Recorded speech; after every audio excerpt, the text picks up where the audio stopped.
their skills did not equal the level of that class. Oh, God. And the mother was always like, what are you doing wrong that my kid can't keep up? I'm just...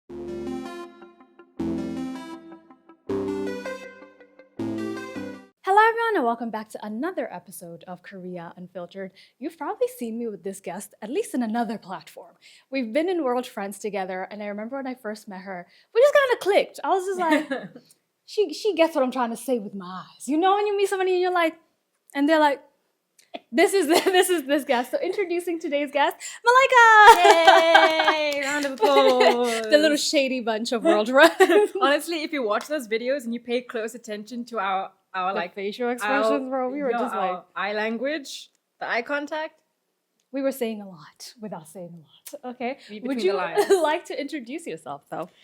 What is there to say? Hello, my name is Malaika. I am from South Africa. I am known to be, I am a colored. I'm known as a colored, which is an offensive term to everyone but South Africans. Literally. Yeah, literally. Yeah. Before anyone else says something like, hey, don't say that. Don't call yourself colored. It's literally what you guys call yourself in South Africa. Yeah, people are literally proud to say, I'm a colored. Tyler has to like always, defend herself all the time she says it. Right. Especially because she promotes in America. Yeah, people don't understand. It's just a cultural difference. You know? Yeah. I've been in Korea for almost 4 years. 2 years was in Daegu and now almost 2 years in Seoul. 2 years in Daegu. Yeah. I did not know you were in Daegu. Yeah, the Deprika of Korea. We talking about Daegu is Africa. It's as hot as Africa. I'm like, no, Korea is hotter. Yeah, I was like, my Africa is not that hot. South Africa and Kenya is not as hot as Daegu. You need to stop. Korea is hot. Okay. You've been here for 4 years. And when did you first get interested in Korea? Also, I'm pretty sure some Kenyans are like, her name is Malaika. That's how I felt when I first heard her name. I was like, Malaika. Yeah, my name Malaika is Swahili and Arabic, I believe, for angel. But my culture and my parents have nothing to do. Why did they name you Malaika? Because my parents had no clue what to name me when I was born. So I was given like a filler name during that time. Yeah. And at that time, my parents' friends visited Tanzania and she came across the name Malaika. Malaika, yeah. Found out the meaning and she's like, hey, why don't you name your kid that? They're like, sold. Such a beautiful name. And it's a song, it's a person, it's a group, it's a movie. Girl, your name is just all over. If you're East African, because I think it's mostly in East Africa we use Malaika. I think that's where it's mostly known. The word is mostly known. But I remember I met you and I was like, are you East African? And then I was like, but we met in like the context of not knowing what part, what country we're from. Check out World Friends to know what we were talking about. But I was like, you don't look East African. So I was like, I wasn't sure. And then I was like, wow, you have a very pretty name. Your mom made that. You did that, Mama. Okay, Thanks, Mom. You did that. Okay, back to the point. So what made you first get interested in Korea? Well, I was trying to be an actor back in South Africa. That's what I studied. I studied drama and theater, double majored with English literacy, not the point. And I was trying to work as an actress there, and I quickly realized it's tough in the business. Yeah. And so I thought, why not live abroad in a different country for some time before I maybe move back and hustle for the rest of my life.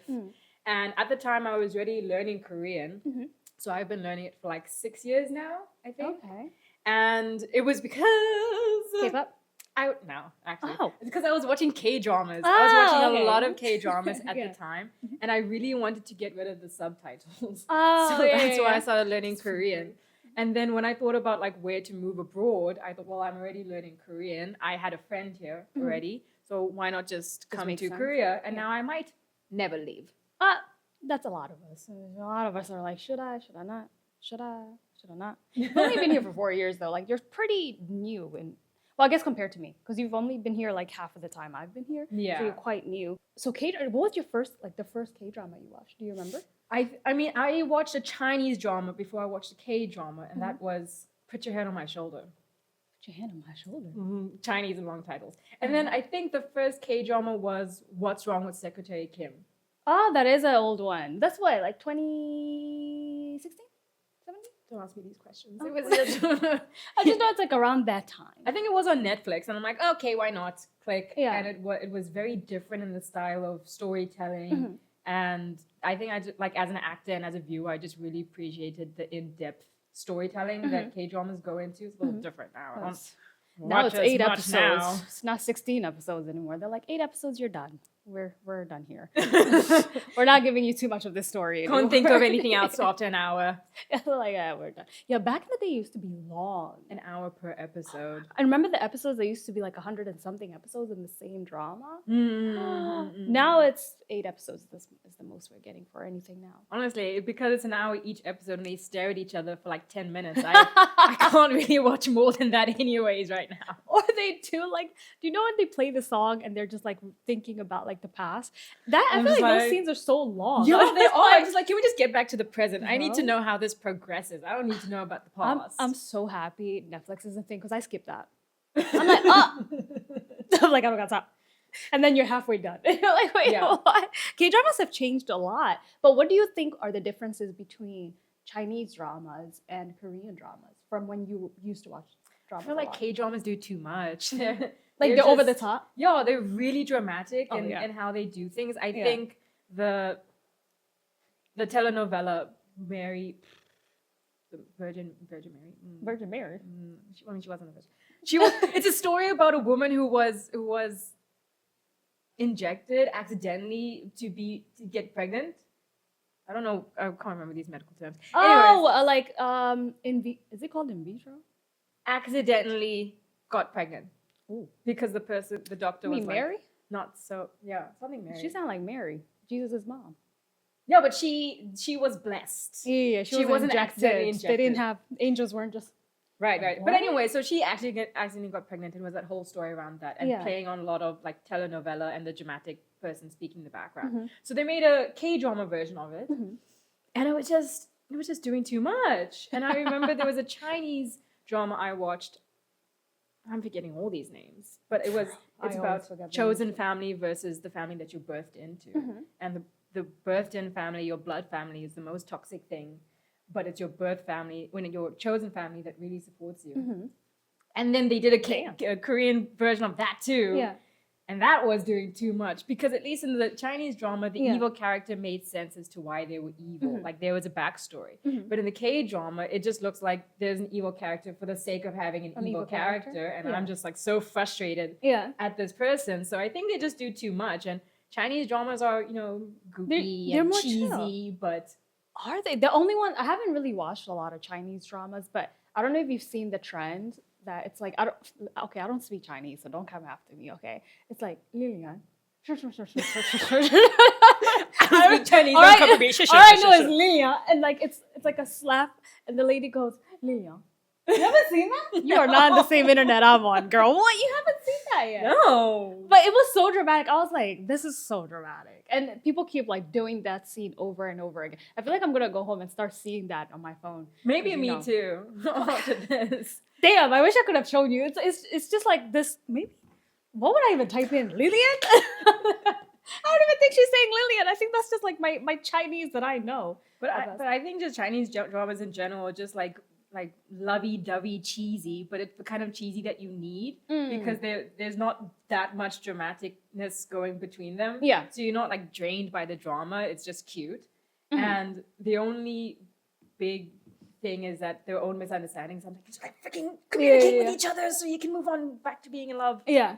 Some of them are long, like 40 episodes, and they only get together at like episode 37. Oh my god, I remember when dramas used to be like that. Now they're together by the second episode. But then if they're together too fast, there's bound to be some drama to like have them momentarily break up. Break up. You already know. So listen, but they be having the thick on Netflix and everything now. That's why Like, BLs. I still haven't watched BLs. Love me some BLs. You like BLs? Love Isn't that BLs. very like catered to the Chinese market a lot? Is it? I feel like in Korea there's not a lot of BL dramas. It's a cultural thing, I think. Well, most likely because it's also a very Christian heavy culture in Korea. Yeah, Also, interesting. I haven't. My friend Alex has been in a BL, and even that I didn't watch because it was like a vertical drama. But he's been in a BL, but I haven't really watched a lot. But the girlies are eating it up, and you're part of the girlies. 100%. They're very fan orientated when they Yeah. make those dramas. They know what they're doing with that. Anyways, we ended up just going through a whole lot of drama stuff. Okay, so you got interested in dramas. You came to Korea. And when you first came, did you come as a teacher or did you just come as a tourist? How did you come? Typical. I came as a Tourist? teacher. She was a teacher. I think I was a teacher. Yeah. I was an English teacher for, I mean, technically still am. Freelance now, but in order to get my resident visa, I was a teacher for like 3 years, full time. How was that? How was the whole teach? Because you started in Daegu also. Yeah. Did you want to be an English teacher first, or was it just like I want to escape my daily life in South Africa to go to another country type thing? I mean, I wanted to leave South Africa and I wanted to come to Korea, but the only thing at the time that I could see on how to get here was through teaching. Yeah. That's most people, to be honest. Yeah. So it wasn't really like I want to be a teacher. It was more like I studied drama. I studied acting. No But way you- did I want to be a teacher. you did English literacy as your minor. I was reading books Oh. and answering questions You about those books. Speak English. That's what qualified me to be a teacher. You speak English and you have a college degree. You're in. you're in. You're good. Listen, you're fine. How was it being a teacher in Daegu? I mean, I was in a very unique position in Daegu that I was at a global center Oh, okay. that was technically still in the public school system. So I was protected by government. But I didn't have to technically teach kids all day, every day. Schools more visited the center as like a cultural experience lesson. Yeah, Rather than just like regular things. like being with them every day in class. type of Right. thing, So I had a yeah. more unique and more like ease way into teaching in Korea. So I fully enjoyed my time there. I think we've had. Oh, sorry to cut you off. We've had one guest who had a very similar setup with you. Her name was Zape. She also worked in a center, also, and she had a grand old time up in Yeah. there. What's Yeah. hilarious is that when it was like winter holidays, and obviously we'd get no students coming in. So like for 3 months, technically no classes, maybe like winter classes, Damn. but like not much. Yeah. So, but you would still have to go into work. So it would be called desk warming. You have to go and you're paid to just sit and keep your desk warm. So there were, I mean, I can say this because I don't work there anymore. Yeah. So there were times where we'd go into someone's drama class and just watch Netflix. I mean, it's not like you had kids in front of you that you weren't teaching. But You did nothing. for anyone interested in teaching in Korea, I was in a very unique position. Like, it's not like you can apply for a global center. Yeah. I was just placed there Yeah. through Epic. So it's not like Oh, it was my Epic? situation Okay. is the norm. Yeah, I yeah, came because through they Epic, usually just send you to like a school straight away. which what I thought was going to be my case. Yeah. But you don't know your school situation until you arrive. Interesting. You know and, nothing. well, and I guess obviously you liked that setup more than the class setup, right? Or do 100%. you think you would have wanted to do like the whole class, like teaching English in the class? No, if I could go back to that situation, I would. 100%. Really? You must have 100%. really liked it. Yeah. My goodness, it's usually people being like, "Oh, I didn't like this experience," but you're here like, "I love that experience." I mean, it was fun just having creative freedom in the classes that I could teach. Like, I think the last class I taught there was Greek mythology. Oh wow! So I okay. gave them like cute little fun quiz games, and then we played with the theme, and it was just fun to do and play around with something like that. And it was pretty good money. Actually, I thought you were. When you were talking, I thought you were teaching South African culture to the kids. So I it's mean, all I different did in my things? first year. I did South African food, and then I did South African attractions, and then I kind of played out the whole South African things, Yeah. and I moved on to Greek mythology. So you started skipping around the cultures. You're like, okay, it just can't only be this one thing. Yeah, but it was funny characters Yeah. I found. Like, I saw a god of farts God, that I could put in there. What? Yeah, I was trying to find really silly gods, Yeah. and there was a god of farts. Greek mythology is very interesting. It's a rabbit hole. You know, it's a rabbit hole. You did that straight for 3 years. They kept Teaching you in there? general, I did for like 3-4 years. So when I came to Seoul, I went into Hogwarts. Damn. From a global center to the private sector, which is Hagwons. But the government doesn't protect you anymore. They're Not in this like, life. release. They're like, have fun out there. How was your overall experience living in Daegu, though, before coming to Seoul? If I didn't have a reason to come to Seoul, I probably would have stayed in Daegu, honestly. You liked it a lot. Loved it. What about Daegu did you like? I think it's just the community I found and the life I started to build, which started in Daegu. I was just really comfortable there. Okay. And I do judo.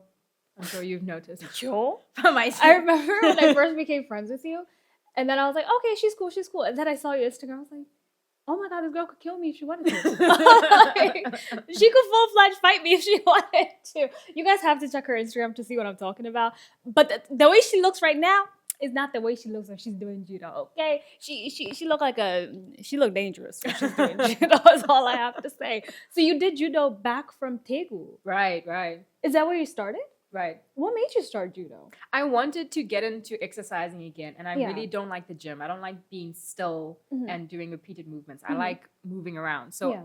I originally wanted to do taekwondo, Mhm. but in my neighborhood at least, there were no classes for my age group Oh. because it's kind of okay. like the rite of passage for Koreans. So I Yeah. only really saw classes for kids. Yeah, it is usually kids. And Yeah. at the time, a friend was interested in jujitsu and judo. Mhm. And then we found out there's jujitsu in judo. 2-in-1 started judo. Mhm. Next thing I know, I've been doing it for 3 years. Black belt, second dan. That's crazy. For 3 straight years, you've just been doing judo then. Yeah, and I do it for like 2 hours, almost 6 days a week. That's rough because it's such a rough sport also. Yeah, if I lift up my pants, maybe you can see my bruises, but let me not do that. She said, I came with pants for a reason. Y'all don't need to see this. I can just imagine myself getting crushed by somebody if they just threw me on the floor the way they were throwing y'all and you were throwing them. Yeah, especially if you go up against a guy who's like 3 times your size. Girl. Like going up against like someone who's 90 kgs plus. But you've been doing judo for 3 years. So was the community that you built in Daegu that made you really like Daegu? Right. I think if I didn't meet the people I did through judo, I would have had a more miserable time in Korea. Were you sticking around those people a lot? I mean, I went to judo almost every Every day. day, yeah, that's true. So they Right. became like your second family. Right. There's still some like oppas that I talk to right now. They like message me and then like, hey, you good? Yeah. You okay? Oh, and then that's there's one so guy who sweet. comes to Seoul because Seoul is his hometown. So Yeah. every time he's here, he's like, Malika, you free? Let's Yeah. go work out together. That's so sweet. It's So, so nice. It was real family atmosphere. Mhm, And then I really appreciated the people that I met there. Mhm. Did you feel like you had a hard time getting like accepted in the judo community, especially as a girl? And on top of being a girl, you're not a Korean woman. I fully understand Mm-hmm. that even though I really appreciate the people that I've met, I would not have been able to talk to them if I did not speak some Korean. Oh, well, that's very true. And I sucked in the beginning. Yeah.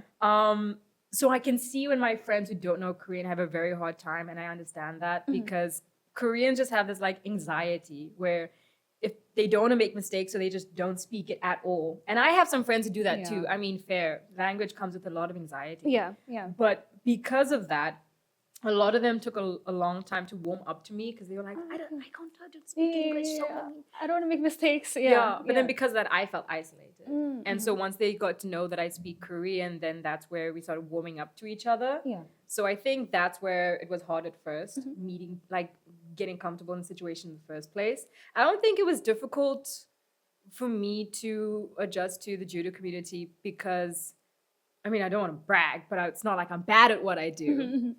I mean, I'm certainly popular being good at judo and being a foreigner. Because Yeah. I remember even going out to nationals. Yeah. And I stuck out like a sore thumb because there was no other foreigner, at least Right. at that time. I can Yeah. see it's Trickling changing in. a little bit. Yeah. Very tiny. Yeah. But yeah, people would see me out at competitions and then I'd meet them at like other judo events and they'd be like, hey, weren't you at that place? I'm like, yeah, who are you? Yeah. You saw me win. Yeah. So I'm popular and I don't even realize that I'm popular. I'm Yeah. not bragging, but like Yeah, yeah. people come up to me all the time because they see me on social media, they see me at events, and I'm like, I know you. Yeah. So they're quite friendly then. Yeah. That's so sweet. And I make a good sparring partner. I Yeah. go out to events all the time. I'm meeting new people all the time. So people like Yeah. to try and go up against me. Because they're probably like, let me see how strong she is. Yeah. And then I am strong. And then you I see beat how you strong she male is. suckers.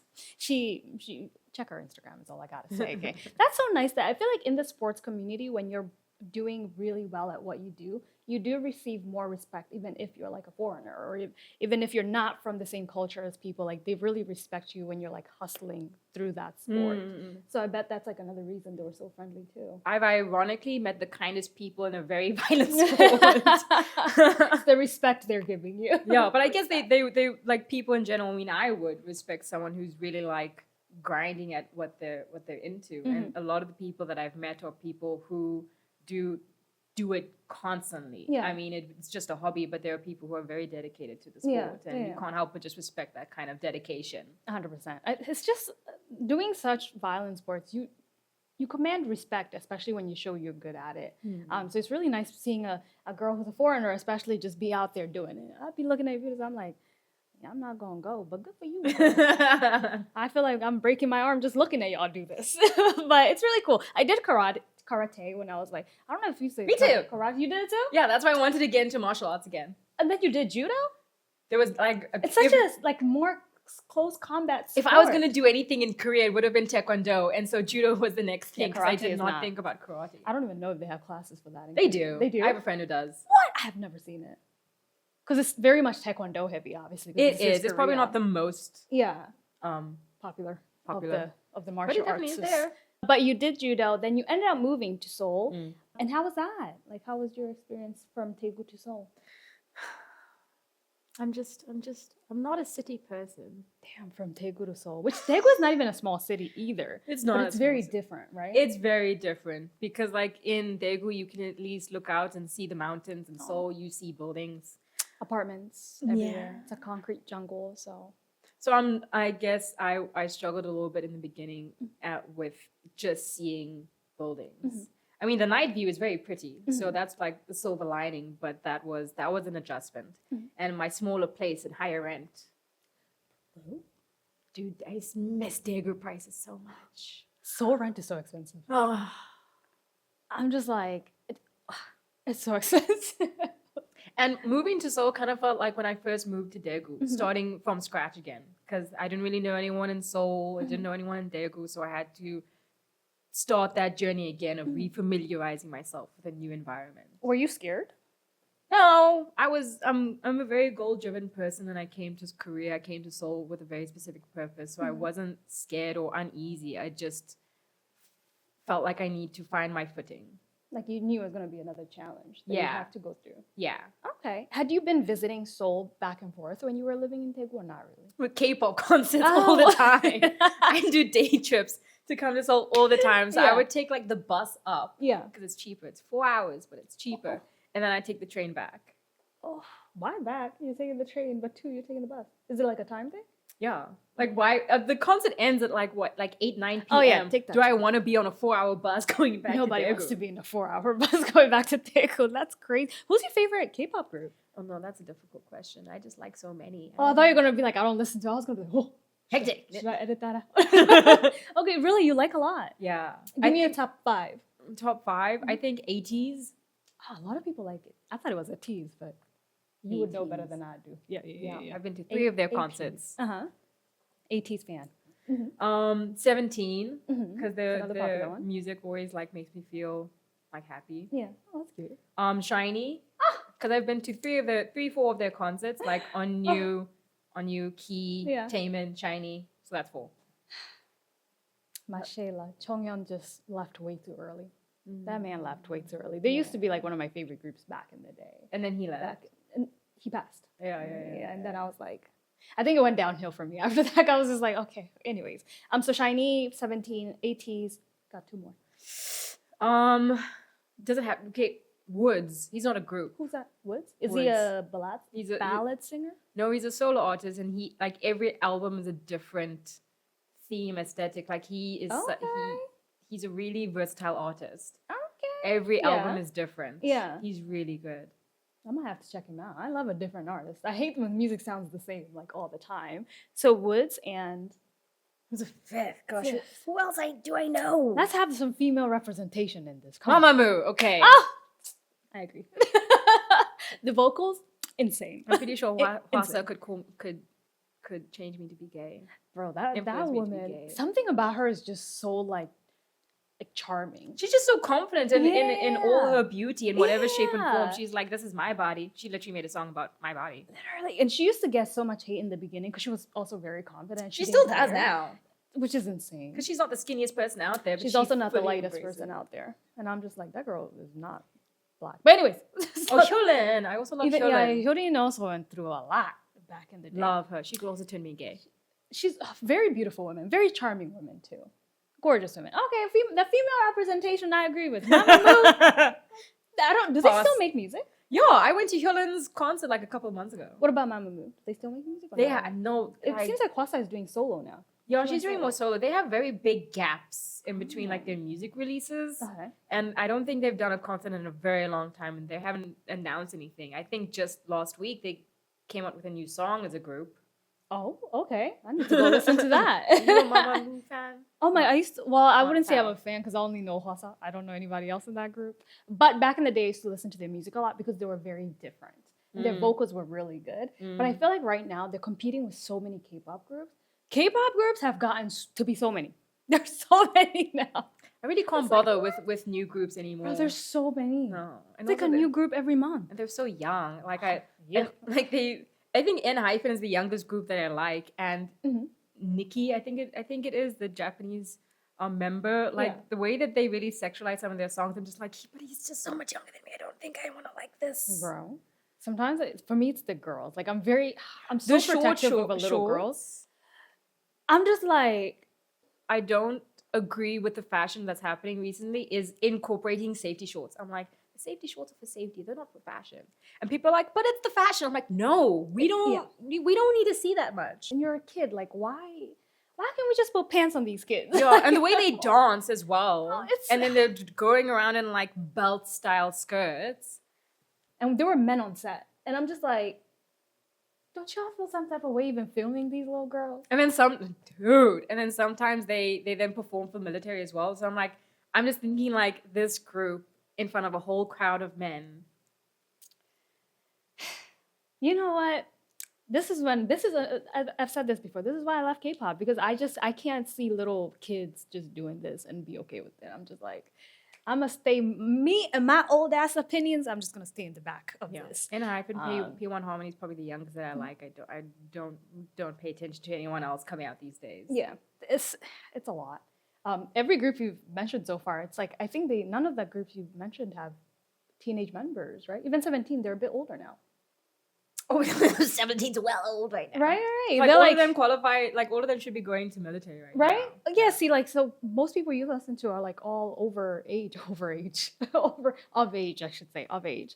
But yeah, K-pop has turned into a little demon now. I don't know. And also just the style of music these days. It's so techno. It's very like, similar too. Yeah. Like everything kind of sounds the same. And I'm not trying to like bag on K-pop or anything, but just back in the day, everything sounded so different. I feel like you made an episode about this as well, about comparing that's why back in the day K-pop and so now. I said I'm not bagging on it. But I've said this before. Yeah. Back in the day, K-pop used to be lit. Right now, no. So we're coming up for K-pop concerts.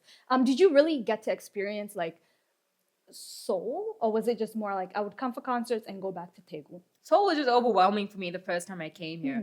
Mm-hmm. I think a friend of mine came to like experience Seoul and it was just overwhelming, like trying to figure out where to go, all the different bus and subway options. Yeah. So I didn't do as much in Seoul when I was living in Daegu, and also like I just didn't feel like paying for accommodation every time I came up here. So I think when I lived in Daegu, majority of the time I only really came up to Seoul for concerts. Okay. So you never really got to experience Seoul as like maybe 2-3 days straight walking around, going around.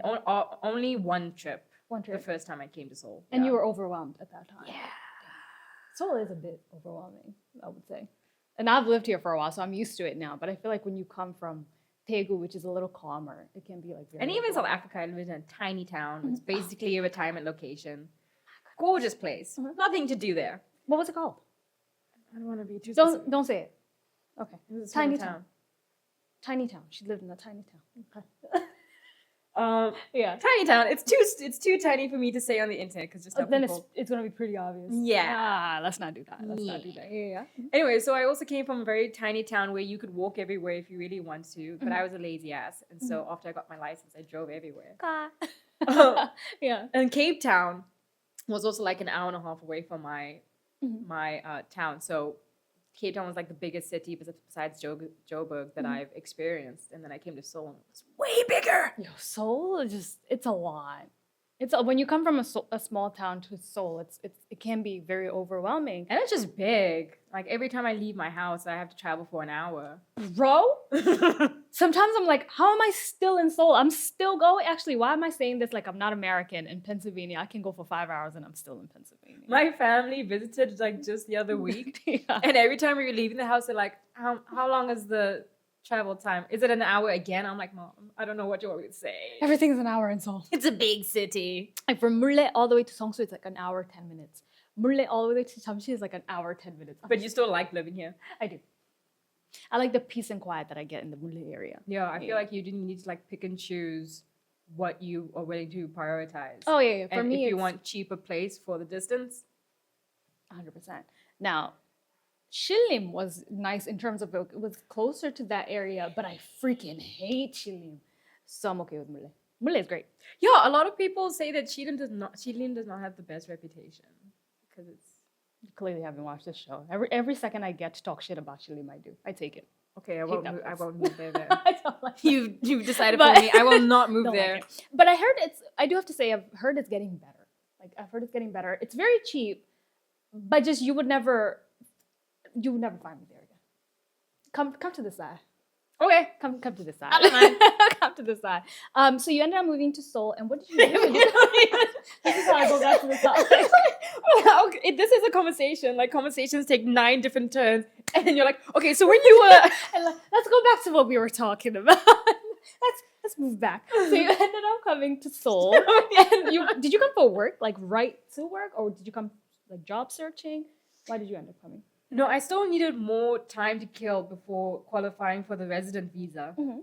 So I came here through teaching at Hogwarts. That Mhm. was so much fun. I mean, I've never heard of Hogwarts being the greatest of the great.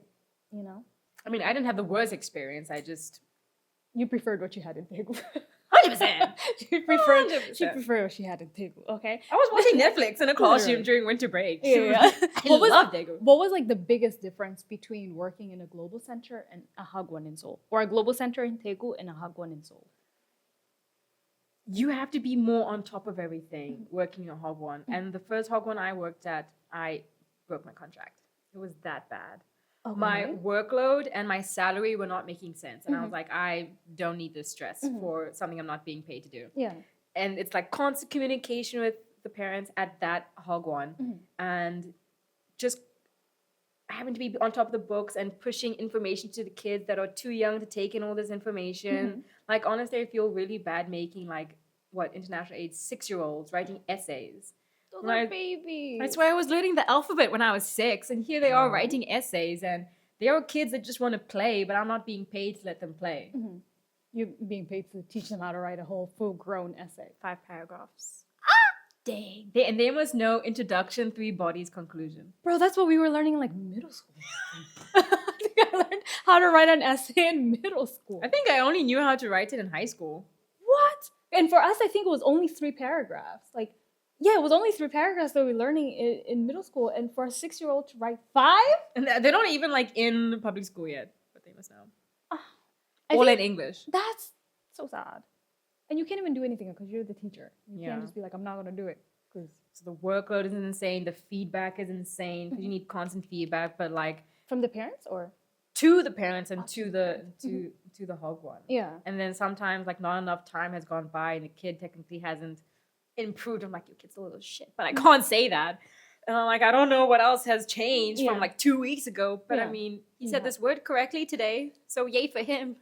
You got to write it down in your report card. Be like, he said this word correctly. Yeah, honestly. Okay. Yeah. So do you think you were more pressured by the parents more than the Hagwon, or do you think it was just like an accumulation of everyone? I was pressured by the Hogwarts because of the parents. When I started working at a Hogwarts, I quickly realized that it really is run like a business. You displease the parents, you are not in a good space at all. It doesn't seem like it's more of you being a teacher. It's more of like what the parent wants for you to do as the teacher. 100%. I remember this one kid who was in a very high level class only because that kid has been in that Hogwarts for 3 years. So you just have to naturally go up a level. But their skills did not equal the level of that class. Oh, God. And the mother was always like, what are you doing wrong that my kid can't keep up? I'm just like, your kid just can't keep up. And that's okay, but they shouldn't be in this level if they can't keep up. Exactly. But that's not what the parents think. They just think their kid must naturally be going with the flow when That's so that's sad. not applicable to everyone. That's not. Like, some kids are slow learners, and that's okay. You're a child. and then special needs kids. Yeah, and they're not special needs in this country. The parents are like, no, my child is normal. And they're like, no hate to special needs kids, Not but it's at all. just they're put in Not an at all. environment where teachers are not trained to handle them. Mhm. They are not given the space to work at their pace. mhm. They just have to keep up with the class, but sometimes all the time, that's not going to work. Especially coming, I don't know if it's the same in South Africa. In America, like special needs kids are treated very well, and the teachers match the pace of the child. But in Korea, from what I've seen and heard, it's like they ignore there's anything going on. There's a schedule you have to follow, and if you're not following, then the kid needs to work harder. Yeah, and I'm just like, no, the kid doesn't need to work harder. They just need a different way of learning, and that's okay. They are. But the parent is like, no, my kid is completely normal. My kid is like other kids, and it's like, I'm also saying this very passionately because I worked for a CEO who had a niece who, for me, as I'm not a doctor, but I could tell 100% the kid was on the spectrum, 100%. And I remember like she was just super adamant, like, no, she's gonna grow out of it. And I'm just like, okay. And you know, you can't tell Korean parents anything about their kids. Yeah, like, you need to shut up. I learned that the hard way. Let me tell you that. Because then the parents would be, their kid could be an absolute bully, and I've seen a kid like this. And then the parent was like, they didn't mean it in that way. Yeah, I'm just like, oh, okay. It starts at home, obviously. Starts in the house. But it's like, I feel so bad for that kid. And I think she's like 13. And I'm pretty sure she's still being bullied in school because the other kids don't understand that she just needs a little different approach of teaching. You know, it's not my child. I couldn't say, I said something once and I just saw that lady's eye twitch and I was like, never mind. I take that back. No, I didn't say anything. Your kid is completely fine, completely normal. You know what I'm saying? So that was the first hug one. And then you ended up closing that contract and just leaving the hug one? Yeah, I broke my contract 6 months in. It's pretty fast. After that, I'm like, I'm out. But then I worked as a substitute teacher there. And honestly, I was so glad because there were some kids in classes that were just like so overstimulated. And I'm like, I'm glad I only have to cover this class for a certain amount of time. Just a substitute here, guys.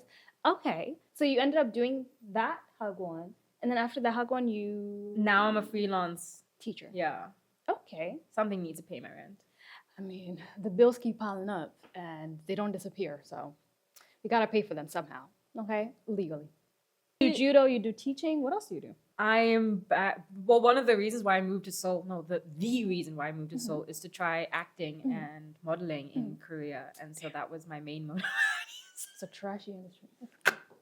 And that was my main motivation to move to Seoul. Yeah. And so I'm attempting to do that. So I do freelance teaching in order to have a more freer schedule to put time towards modeling and acting. And then there's TikTok and social media in general that I also do. So you do content creation too on this side? Yes. Yeah. Not influencing. I'm not influencing anyone. I am being influenced. I'm very easily influenced.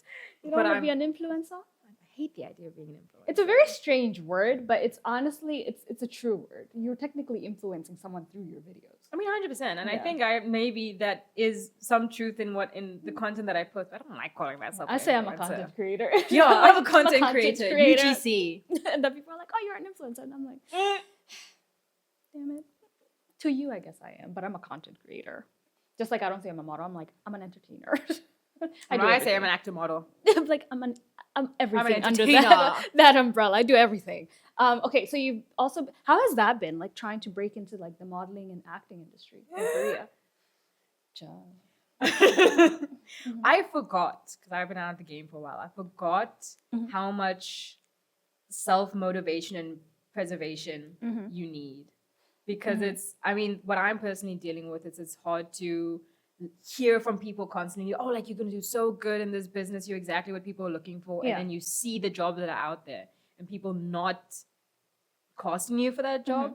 Then I'm like, well, people are saying I'll get jobs. Why am I not getting jobs? So we're also Korea is a very different industry where obviously because most of the population is Korean, it's very rare to get jobs as a foreigner when you're an actor. And also modeling in general has dropped a lot in like the last 5 years. The jobs have drastically dropped. The payments have also drastically dropped. Oh no, I've seen the payments for like extra work for like a 6-hour day and that's the pay they're giving. No. Yeah, it's basically working in a McDonald's for 12 hours, getting the same pay. Nice. I thought it was getting better. I thought that there was more like growth and exposure for foreigners, but you don't think so? I think in terms of, actually, no, I lied. In terms of exposure, like you're saying, there's more exposure because now foreigners, before it was only 3% of us. Now it's like 5 to 6% in Korea. But when it comes to, it's like the more exposure we get, the more the payment goes down. Because I feel like agents are like, there's more people who are desperate to be in the industry. So I don't have to pay you guys what you guys deserve. because there's like, if you say no, there's like 100 other people who say yes. So why pay you what you want when there's like Annie over here who's going to take 10% of what you want? So in that way, it's become a very toxic environment, and it's also become like a very, it's like agents take a lot more now from the percentages. Like it was never like this. I heard, good thing I don't have an agency. That, but anywhere you're getting the work from, they're taking 1%. They're just not telling you, but they're taking 1%. They're all taking 1%, unless you get the job directly from like the company or the studio or something like that. Then they're not taking 1%. But even then, you have to negotiate because they're gonna try to lowball you as much as they can. And then if you negotiate, then you can see if you can get a better payment. But I don't know. I feel like I need an agency anyways, or at least an acting agency. Modeling, I think you can do without, but an acting agency, like I'm pretty sure you will not hear about a main role character from one of these cacao group chats. Main like role, Netflix, for example. I think a lot of agencies do, like a main Korean, from what I've seen, a Korean agency will have the role and they'll spread it to all foreign agencies. So it doesn't matter if they're modeling, they're acting, they'll spread it to everyone. And then the person who picks it up spreads it to the models. But like, it's not really like this is only acting. They do acting and modeling, but some of them do more acting than modeling. Some do more modeling than acting. There's no, like, if you look at like Hollywood, it's very strict, right? In Korea, it's very loose when it comes to foreign. Because South Africa is also like very specific. You have modeling agencies, you have acting agencies. Yeah. Here it's extremely loose. And I mean, just look at what we got. We don't got a lot.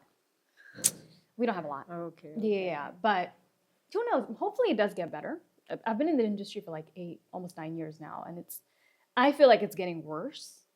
But there's like a lot of people coming in, which I guess is good. But the payment's gonna keep getting worse because there's like an increase. I feel, and I mean I haven't been in the industry officially that long, but I feel like there's an increase in foreign models, for example. Like they're constantly coming in and trying to get like the E6 entertainment visa, and I'm just like, why is there so many people coming in? But there's technically not a lot of jobs, so that confuses me. Yeah, because the E6 visa is handed to everyone like it's stock. Anybody can get it. No one gave it to me. Oh. Now he's saying everybody can get it. She's like, I didn't get it. At the time when I was applying, people were either not giving it at all. They like reached their max. They were just not the type to give out, or they were just like, no. Maybe you came in when there was like a time immigration was cracking down on agencies. They're not doing it anymore. Maybe that's when you were trying to get in. They were like, oh, I'm sorry. It was like 2 years ago. But I think it was a blessing in disguise anyways. God was just saying, 100%.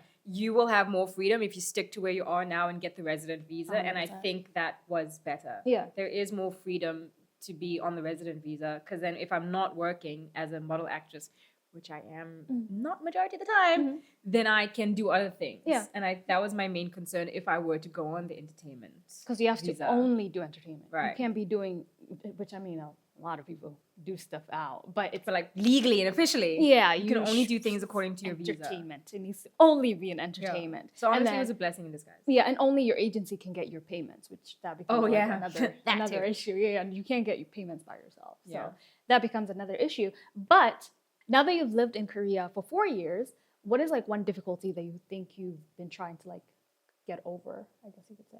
I think it's just always finding my people. Who can I always go and talk to? Who can I spend my time with? And I mean, I have many different environments. Yeah. Of many different friends, and there's technically not much of like one group. Okay.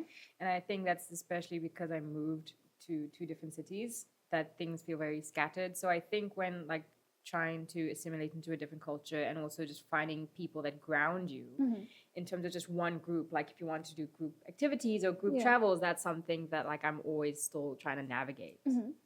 That's interesting. Finding community, especially in a city such as Seoul, which is pretty big and there are a lot of people, can be a bit hard. Like I found my judo family again. And I moved to like 3 different gyms in Seoul to find the one that I really like. Okay. But even now, even though I love them and respects and everything. And going to gym with them. I mean, they're the main reason why I've re-fallen in love with judo. Like the people is really a big thing. It's not just the training. That even to that point, it's still technically not people I spend a lot of time with outside of the gym. Yeah. Do you think it's like because they're busy working, or you just haven't built that I think they're just busy working and they're older than me. Oh, wow. In Daegu, there were people close to my age Yeah. where we'd be like, "Hey, you want to go out for a drink? Want to eat? Want to do that and this?" Mhm. And I've done trips with people back in Daegu, Oh, but wow. it hasn't quite gotten there with the people in Seoul. Mhm. Hopefully you do find that community. But now that you're also in freelance, it could be a little harder because you're not sticking with the same crowd all the time. Yeah. Which I think as a freelancer myself, it becomes a bit difficult because you're not seeing the same face all the time. What's like some good memories that you've had living in Korea? I feel like the older I get, the more I appreciate small moments. Mhm. Like core memories really hit me in small moments. Like I remember going to not Ulsan, What's on Yosu? your base? Uh-huh. Yosu with a friend, and we were like sitting on the rooftop of our accommodation, and it was just quiet. There was no city lights, Yeah. like maybe a few twinkle stars, but not Yeah. really. Yosu's very nice for that.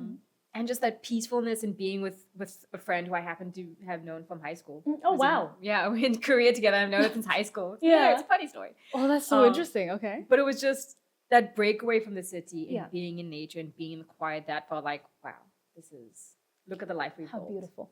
Um, Yeah. Usually it happens when I'm looking at a beautiful view. Then you start reminiscing your whole life. You Yeah. start thinking about your Yeah. whole life. Yeah. Yeah. And just Aw. like, and I think in general, I've just loved the life I've built in Korea, the independent life I've built in Korea, and Mhm. also the version of me Mhm. that I've come to embrace here. Whether it's because it's Korea or it's because me as an individual living by myself, I love the version of myself and I love the life that I've built here. That's so cute.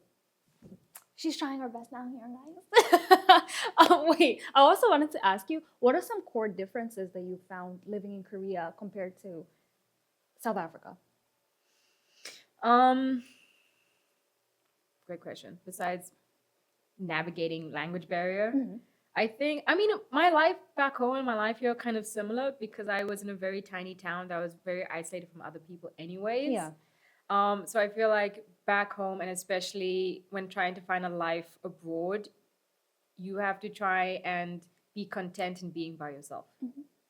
And I'm fine with that because I'm an ambivert. So Yeah. I can be by myself. I don't need constant, Attention. yeah, Mhm. I don't need to constantly be talking to people. Yeah.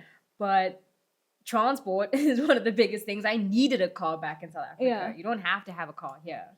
It's nice to Especially in have. Seoul. It's not a must-have. Yeah, and so you definitely don't really need it unless you want to have it, obviously. Yeah. Okay. Those are two pretty not obvious. I have never been to South Africa, so I don't know. But do you see yourself living in Korea for the long run? Hell You like it a lot. Hell yeah. Hell yeah. Again, Yeah. I don't know if it's just because of the country or just because of myself here. Yeah. Oh, that's another big difference I Mhm. will say. That South Africa is a rainbow nation, Mhm. as Bishop Desmond Tutu called it. Mhm. And that is something that you really have to adjust to when coming from South Africa, because with 12 official languages and a lot of unofficial languages, there's so much variety, like Indian food or like Muslim community, Mhm. great curries. Mhm.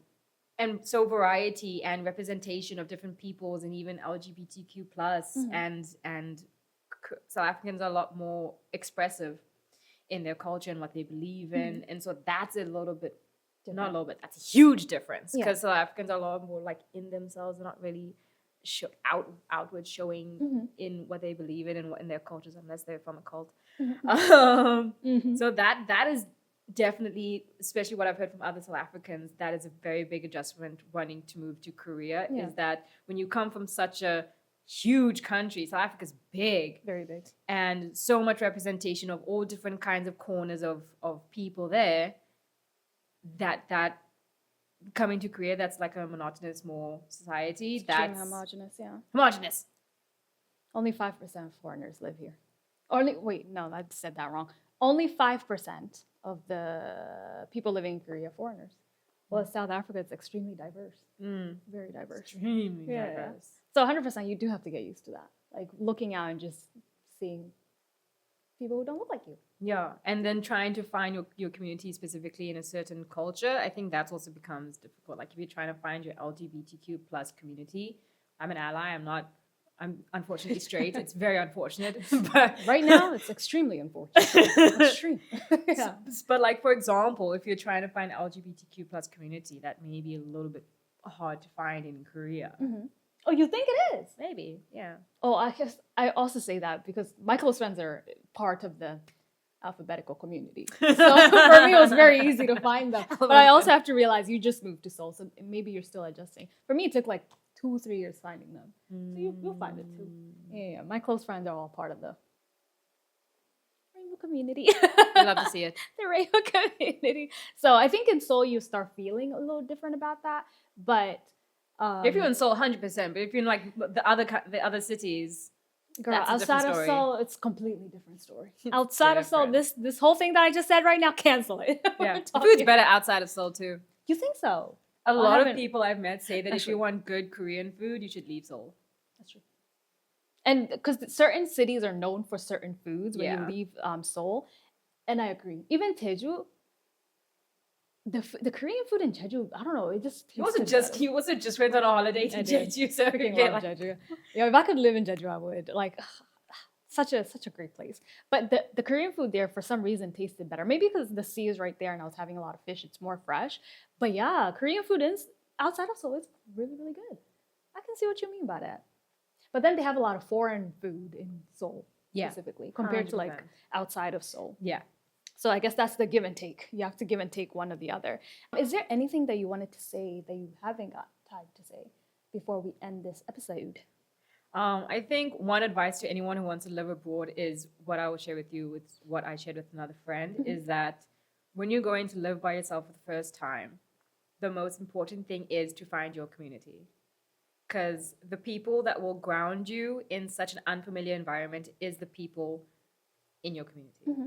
Like That's the judo family, if I did not find them, I would have had a really miserable time here. People to just support you and just be there for you, even if they can't really understand what you're going through. Yeah. Like Koreans and hearing foreigner problems for the first time, they're like, really? I'm like, That happens in my country? that happened. People are like that here? yeah. Yeah. But yeah, finding people who can ground you and also just to put your time towards something. Like if you come here for teaching and your evenings are free and you're just feeling so lonely at home, having something to do or put your time towards is the best thing you can do.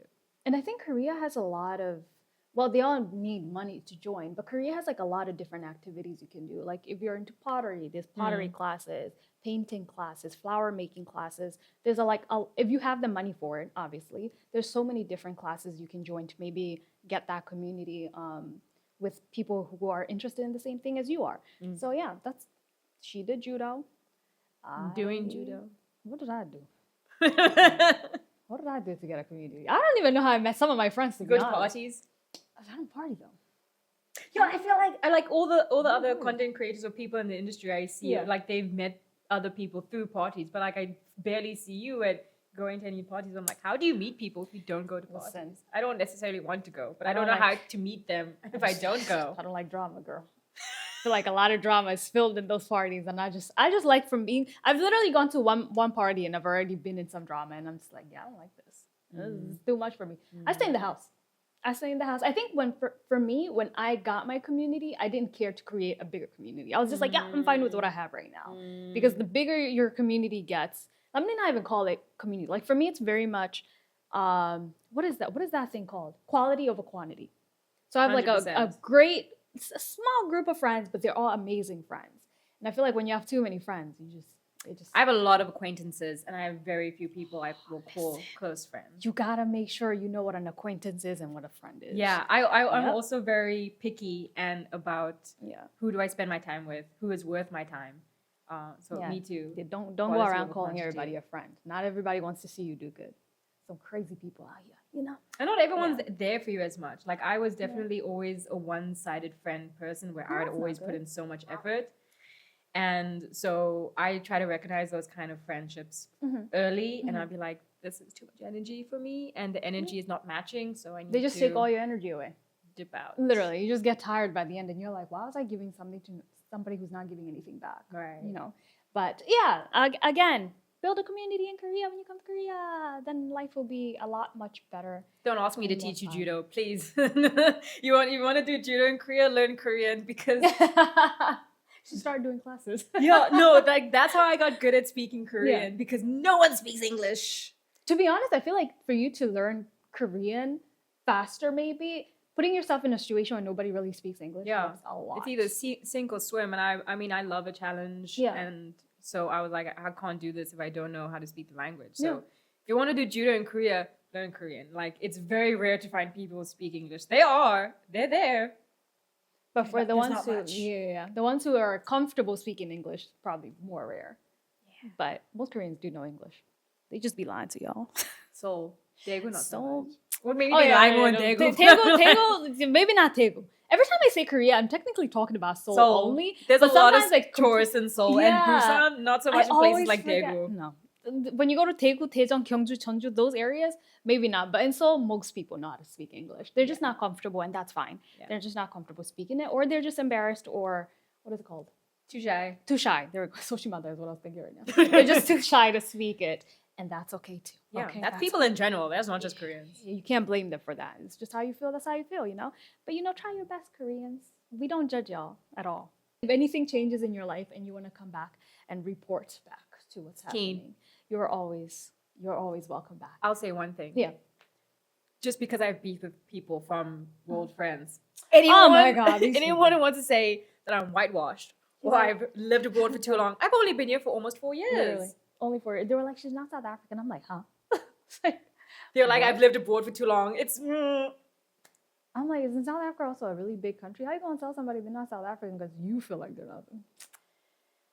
World friend comments are funny as hell. Even some of the Kenyans in the comments were mad that I spoke my native language. Yeah, they're like, why do you speak the other language? I'm like, she doesn't even know that. I'm like, first of all, why does it matter? Why are you mad? Huh?